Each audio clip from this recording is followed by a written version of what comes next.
Welcome to Family Basics 101. I'm Dr. Bruce McClure, and as we continue our 5-part series on premarital counseling, today we will talk about the husband's view of women, or maybe I should say the fiance's view of women.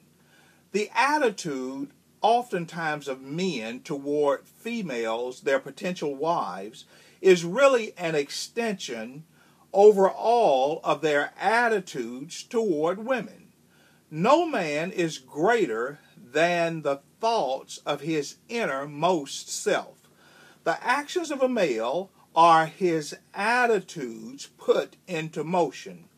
The heart is considered the center processor of the programming of the human race.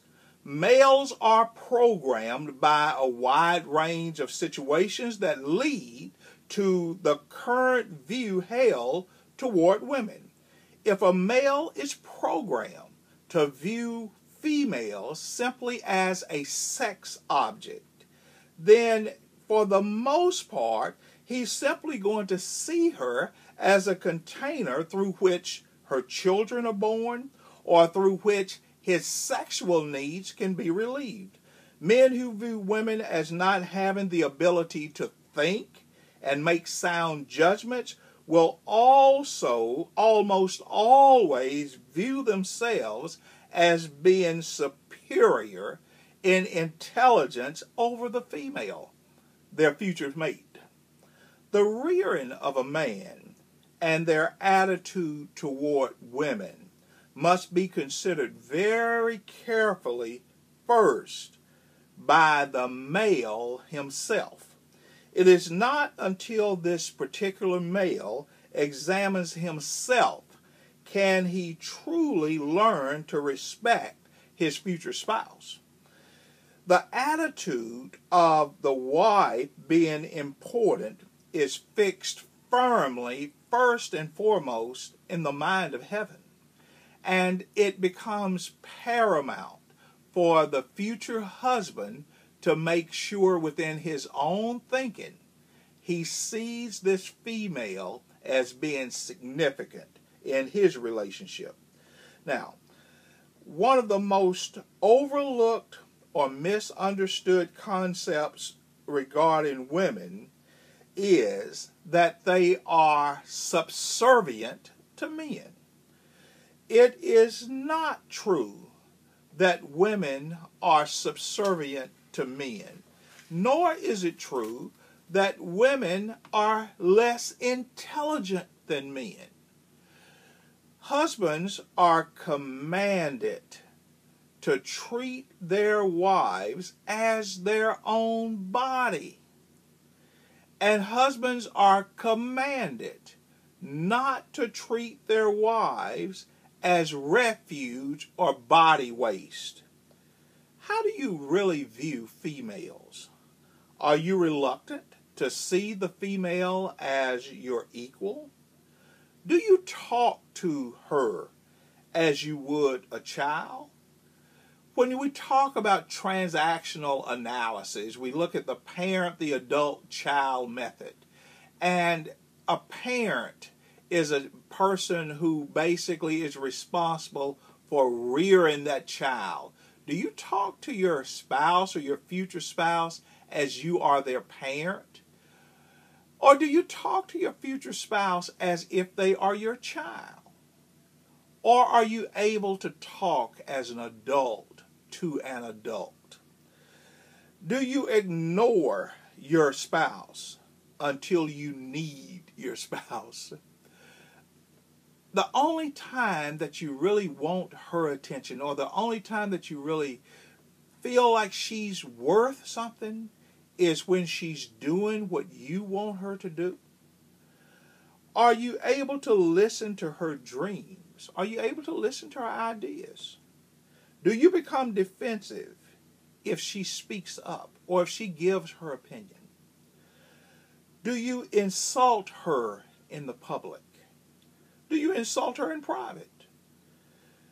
Most of the time, the two are almost uncontrollable. If you insult your wife in private, at some point you're going to insult her in public.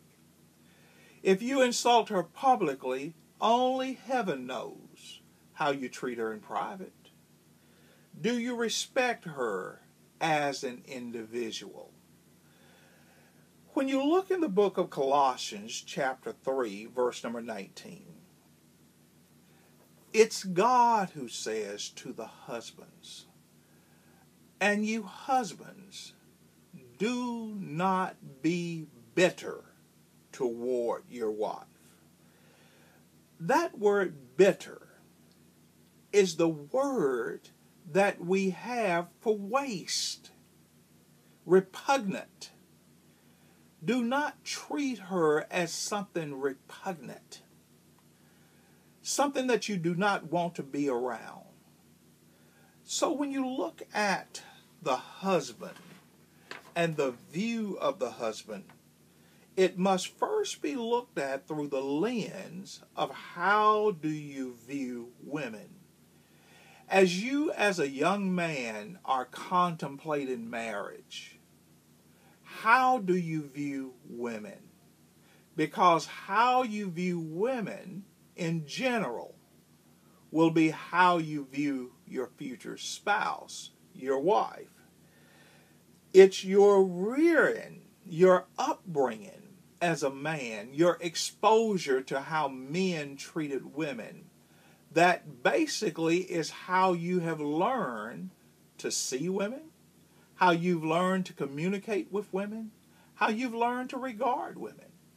But yet, many times going into a marriage relationship, very little is considered in terms of, okay, when I get married, what do I say to her? How do I treat her? How do I respond to her?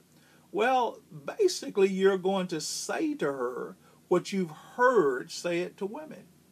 You're going to respond to her basically the way you've seen men respond to women. You're going to treat her primarily how you have seen other men in your life respond to women. And if there were no men models around, then for the most part, you're going to make it up as you go.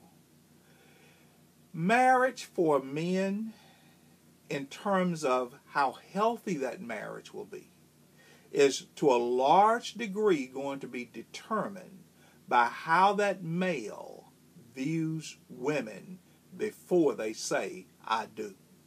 I'll see you back in class again next time. Don't be late, and don't skip class.